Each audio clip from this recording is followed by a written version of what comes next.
ভারত শাসিত কাশ্মীরের পেহেলগাম হামলার নিরপেক্ষ আন্তর্জাতিক তদন্তের জন্য পাকিস্তান প্রস্তুত রয়েছে বলে জানিয়েছেন দেশটির প্রধানমন্ত্রী শাহবাজ শরীফ। তিনি জোর দিয়ে বলেছেন, পাকিস্তান একটি দায়িত্বশীল রাষ্ট্র হিসেবে এই বিষয়ে নিরপেক্ষ আন্তর্জাতিক তদন্তে সহযোগিতা করতে প্রস্তুত। ভিত্তিহীন ও অপ্রামাণিক আখ্যা দিয়ে ভারতের অভিযোগকে স্পষ্টভাবে প্রত্যাখ্যান করেছেন তিনি। মঙ্গলবার পহেলগামে পর্যটকদের উপর এক ভয়াবহ বন্দুক হামলায় ২৬ জন নিহত হওয়ার পর দুই পারমাণবিক শক্তিধর প্রতিবেশীর মধ্যে উত্তেজনা বৃদ্ধি পেয়েছে।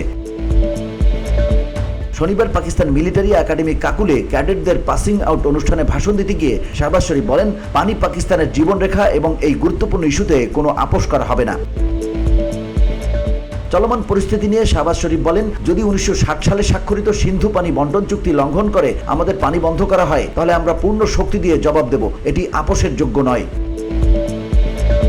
তিনি দেশটির জনগণকে আশ্বস্ত করে বলেন, পাকিস্তানের সশস্ত্র বাহিনী যে কোনো সম্ভাব্য হুমকি মোকাবেলায় সম্পূর্ণরূপে প্রস্তুত এবং পাকিস্তানের ২৫ কোটি নাগরিক তাদের সেনাবাহিনীর পেছনে ঐক্যবদ্ধ রয়েছে। বসুন্ধরা, উত্তরা, বনশ্রী, কুড়িল ও বাড্ডা সহ রাজধানীর বিভিন্ন স্থানে অভিজাত ও অত্যাধুনিক মানের ফ্ল্যাট কেনার এক নির্ভরযোগ্য প্রতিষ্ঠান প্লেজেন্ট প্রপার্টিজ লিমিটেড। তাই আপনার স্বপ্নের আবাসনের জন্য আজই যোগাযোগ করুন।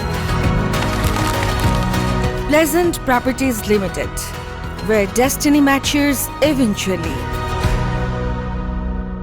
প্রধানমন্ত্রী তার ভাষণে বলেন, পাকিস্তান বিশ্বের মধ্যে সন্ত্রাসবাদের সবচেয়ে বড় শিকার। সন্ত্রাসী হামলায় প্রায় ৯০,০০০ নাগরিককে হারিয়েছে এবং কোটি কোটি ডলারের অর্থনৈতিক ক্ষতি করেছে।